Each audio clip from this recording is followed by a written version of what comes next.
ውድ አድማጮች አመሻሹን ከፋኖ ቤተሰብ ዜና እየተሰማ ይገኛል። በትላንትናው ዕለት ኮሎኔል ፈንታሁን ሞሃቤ ለብልጽግናው ካምፕ እጃቸውን መስጠታቸው የሚዘነጋ አይደለም። አሁን ላይ ደግሞ አስደንጋጭ ዜና ተሰምቷል። በሸዋ እንዲሁም በጎጃም ቀጠና የሚገኙ ከፍተኛ የፋኖ አዛዦችና አመራሮችም ለአገዛዙ ካምፕ እጃቸውን ለመስጠት ዝግጅታቸውን ማጠናቀቃቸው ተሰምቷል። ሌላው ደግሞ የፋኖ ኃይሎች የአንድነት ጉዳይ መጠናቀቁ ነው የተገለጸው። በነዘመነ ካሴ በኩል ከሰሞኑ ይፋ ይሆናል ተብሎ የሚጠበቀው በሸዋ በወሎ በጎጃምና በጎንደር የሚገኙ የፋኖ አደረጃጀቶችም ወደ አንድነት መምጣታቸው ታውቋል። የፋኖ ኃይሎች ጠቅላይ አዛዥም ስለመሾሙ እየሰማን የምንገኘው አድማጮቻችን ዘመነ ካሴን በተመለከተ እንዲሁ አስደሳች ዜናን ይዘንላችሁ መተናል። ውድ አድማጮች የፋኖን መተቋቋም የተሳነው አገዛዙ በሸዋ ቀጠናና እንዲሁ በወሎ ቀጠና ንጹሃን ዜጎችን ስለመግደሉም ከአካባቢው የዓይን እማኞች ገልጸውልናል። እንደተለመደው ቪዲዮአችን ለብዙሃኑ ድምጽ ለመሆን ስለሚያግዘን ወደ ቪዲዮ ስትገቡ የላይክ በተኗን እንድትጫኑ ከወዲሁ ልናስታውሳችሁ እንወዳለን። የብልጽግናው ልሳናት እና አብይ አህመድ የብልጽግና ሹማምንት የፋኖ ኃይሎች ከሻቢያ ጋርና እንዲሁ ከህወሓት ጋር መሰለፋቸው አግባብ አይደለም ሲሉ ተደመጡ። ፋኖ እየተዋጋ የሚገኝበትን ዓላማ ለይቶ ሊያውቅ ይገባል። የፋኖ ኃይሎች ከግብጽ ጋርና እንዲሁ ከሻቢያ በኩል ዘመናዊና ትልልቅ የጦር መሳሪያዎችን እየታጠቁ ነው በሚል በነ አብይ አህመድ በኩል መገምገሙ ተሰምቷል። የፋኖ ኃይሎች ትግልና ብሎም በመላው የአማራ ክልል ከተሞች እየተካሄደ የሚገኘውን ውጊያ በ4 ኪሎ ቤተ መንግስትም የብልጽግና ሹማምንት ስለመገምገማቸው ሰምተናል። ይሄን በተመለከተ ምታደምጡታል። ሌላው ደግሞ የጠቅላይ ሚኒስትር አብይ አህመድ ቀኝ እጅ የሆኑት ዲያቆን ዳንኤል ክብረት ከባድ ዱብዳ እንደገጠማቸው ለመስማት ተችሏል። ከዚህ ቀደም አንዴ ጃውሳ አንድ ጊዜ ደግሞ ሲላቸው ጽንፈኛው ሌላ ጊዜ ደግሞ ባንዳ በማለት በተደጋጋሚ ስያሜ በማውጣት የሚታወቁት ዲያቆን ዳንኤል ክብረት ምናልባትም ስልጣናቸውን ሊያጡ እንደሚችሉ የሚያመላክቱ መረጃዎች እየወጡ ይገኛሉ። ሰላም ጤና ይስጥልን ውድ አድማጭ ተመልካቾቻችን እንደምን አላችሁ? አድማጮች አመሻሹን ከፋኖ ቤት ሰበር ዜና እየተሰማ ይገኛል። የብልጽግና ልሳናት የብልጽግናው አገዛዝ እና አብይ አህመድና እነ ሽመልስ አብዲሳ የፋኖ ኃይሎች እጃቸውን እየሰጡን ይገኛሉ እያሉ በሚዲያዎቻቸው በኩል መጠነ ሰፊ ፕሮፓጋንዳን እየነዙ በሚገኙበት በዚህ ሰዓትም ከወደ ፋኖ ቤት የብልጽግና ሰዎችን የ4 ኪሎ ሹማምንትን ከፍተኛ ድንጋጤ ውስጥ የከተተ ሰበር ዜና እየተሰማ ነው የሚገኘው።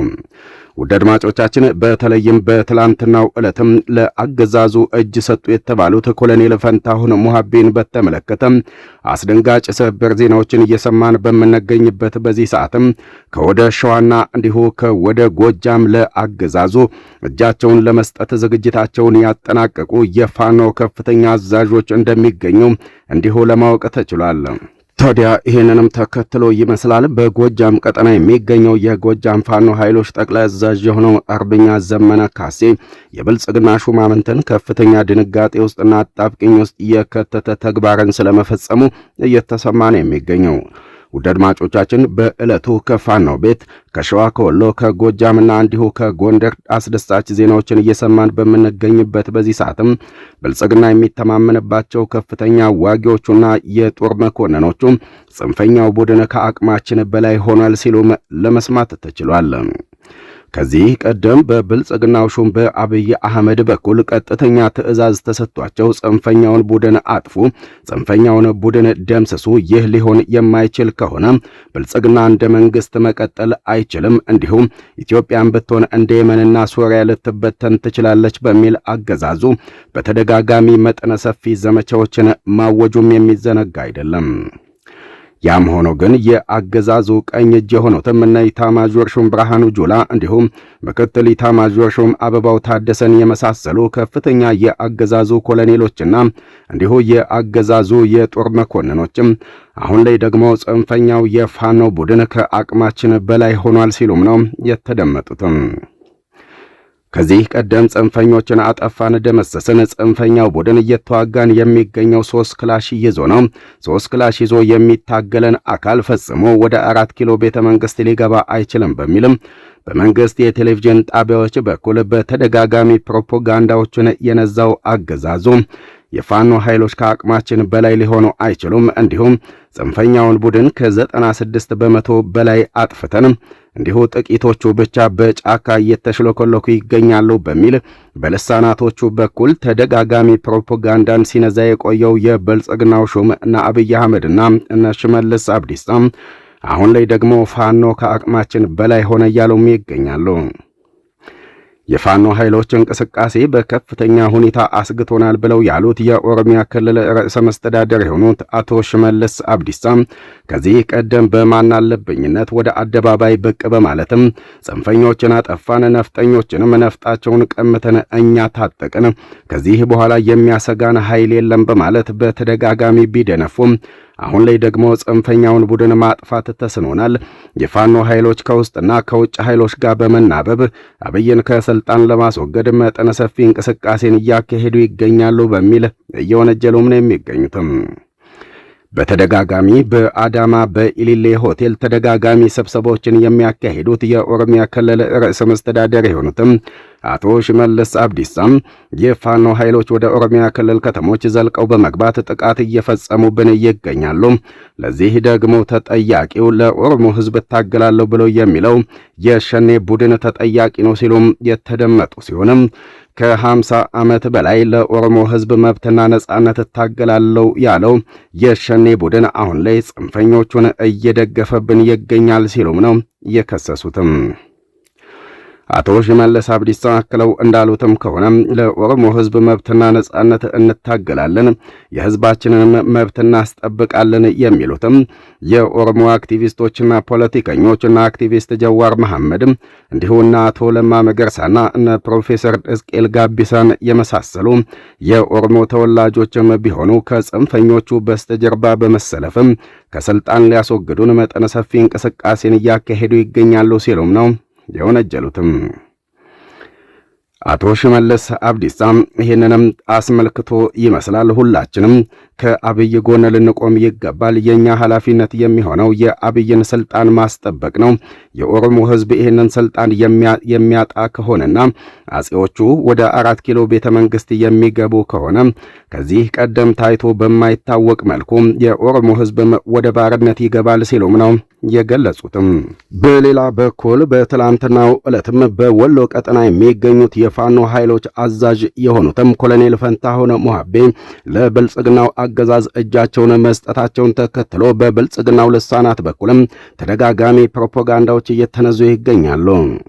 የአፋሕድ ምክትል ሊቀመንበር የሆኑትም ኮሎኔል ፈንታሁን ሞሃቤ ለብልጽግናው አገዛዝ እጃቸውን መስጠታቸውን ተከትሎ ታጋይ እስክንድር ነጋ ምላሽ የሰጠበት ቢሆንም አሁን ላይም ቢሆን ምንጮች እያመላከቱ እንደሚገኙትም ከሆነ በወሎ ቀጠና ከ6 በላይ የሚሆኑ የፋኖ ከፍተኛ አዛዦችና መሪዎችም ለአገዛዙ እጃቸውን ለመስጠት ዝግጅታቸውን ስለማጠናቀቃቸውም ተሰምቷል። የብልጽግናው አገዛዝ አብይ አህመድ ከዚህ ቀደም ከተለያዩ የፋኖ አደረጃጀቶች ጋር ድርድሮችን እያካሄድን እንገኛለን በሚል በመንግስት የቴሌቪዥን ጣቢያዎች በኩል መግለጻቸውም የሚዘነጋ አይደለም። ታዲያ በትላንትናው ዕለትም የኮሎኔል ፈንታሁን ሞሃቤን ለአገዛዙ እጅ መስጠት ተከትሎ መግለጫን ያወጣው የአፋሕድ ከፍተኛ ሊቀመንበር የሆነው ታጋይ እስክንድር ነጋ ለብልጽግናው አገዛዝ እጁን ለመስጠትም ከነ አብይ አህመድ ጋርና እንዲሁ ከምክትል ኢታማዦር ሹም ብርሃኑ ጁላ ጋር እንዲሁ ከአበባው ታደሰ ጋር ጥብቅ የተባለ ድርድሮችን እያካሄደ እንደሚገኝም የተሰማ ሲሆንም ይህንንም ተከትሎ በሸዋ በወሎ በጎጃምና በጎንደር የሚገኙ የፋኖ አደረጃጀቶችም በአፋጣኝ ወደ አንድነት የማንመጣ ከሆነ ከሃዲዎች መብዛታቸውን ተከትሎ ትግሉ ሊጠለፍ ይችላል በሚል ስጋት እንዳለባቸውም ነው እየተገለጸም የሚገኘው። በትላንትናው ዕለት በመግለጫው ኮሎኔል ፈንታሁን ሞሃቤን ያወገዘው የአፋሕድ ሊቀመንበር የሆነው ታጋይ እስክንድር ነጋ ከዚህ ቀደም ከብልጽግና ሹማምንት ጋር ከነ ዲያቆን ዳንኤል ክብረት ጋር እንዲሁ ደግሞ ከፕሬዝዳንት ታዬ አጽቀሥላሴ ጋር በተደጋጋሚ በስልክ ይደዋወል እንደነበርና እንዲሁ ደግሞ በአካል ይገናኝም እንደነበር የተገለጸልን ሲሆንም አሁንም ቢሆን በነ ታጋይ እስክንድር ነጋ በኩል ለአገዛዙ እጃቸውን ለመስጠትም ዝግጅታቸውን ያጠናቀቁ የፋኖ ከፍተኛ አዛዦች እንደሚገኙም ለማወቅ ተችሏል። በሌላ በኩል ከፋኖ ጋር እየተካሄደ የሚገኘው ውጊያ በአፋጣኝ እንዲቆም ጄኔራሎች ጠየቁ። ጽንፈኛውን ቡድን በጥቂት ጊዜ እናጠፋለን፣ ትጥቅና ቀበቶ እናስፈታለን በሚል በመላው የአማራ ክልል ከተሞችም በጦር ጄቶች በድሮንና በታንክ የታገዘ መጠነ ሰፊ ውጊያን እያካሄደ የሚገኘው አገዛዙ አሁን ላይ ጽንፈኛው ቡድን ከአቅሜ በላይ ሆነ ማለቱም የተገለጸ ሲሆንም ይህንንም ተከትሎ ጽንፈኞቹን ቡድን በትጥቅ ትግል ማሸነፍ አንችልም፣ ስለዚህ በአፋጣኝ አዲስ ፖለቲካዊ መፍትሄ ሊሰጠው ይገባል በሚልም ለጠቅላዩ ጥያቄ ስለማቅረባቸው እንዲሁ ለመስማት ተችሏል። የፋኖን ኃይሎች አጥፍተን ክልሉን ወደ ቀደመ ሰላሙ መመለስ ስለማንችል አፋጣኝ እርምጃዎችን ልንወስድ ይገባል፣ ችግሩ ፖለቲካዊ ነው፣ መፍትሄውም ፖለቲካዊ ሊሆን ይገባል በሚል ጄኔራሎቹም ጥያቄ ማንሳታቸውም የተገለጸ ሲሆንም ለዚህም ይመስላል መከላከያ ሰራዊቱ ያለምንም ቅድመ ሁኔታ ክልሉን ለቆ ይውጣ፣ የፌዴራል መንግስቱም ቢሆን የአንበሳውን ድርሻ በመወጣትም የአንድ በኩል የተኩስ አቁም ሊያውጅ ይገባል በሚልም ተጽዕኖ እየፈጠሩበት እንደሚገኙም የተገለጸ ሲሆንም ጽንፈኞቹንም ቢሆን በትጥቅ ትግል አሸንፈን ክልሉን ወደ ቀደመ ሰላሙ መመለስ አንችልም ሲሉም ነው የተደመጡትም። በተያያዘ ዜና በትላንትናው ዕለት በመንግስታቸው የቴሌቪዥን ጣቢያ በኩል መግለጫን የሰጡት የኤርትራው ፕሬዝዳንት ኢሳያስም የብልጽግና ሰዎችን ክፉኛ ማስቆጣታቸው ተገለጸ። የኤርትራው ፕሬዝዳንት ኢሳያስም የብልጽግና ሰዎችንና የብልጽግና ሹማምንትን ብቃት ያላቸውና የጦርነት አዙሪት ውስጥ ለመግባትም እየተንደፋደፉ የሚገኙ ናቸው በማለት የገለጹ ሲሆንም እኛ ጦርነትን የምናውቀው በልምምድ ብቻ አይደለም፣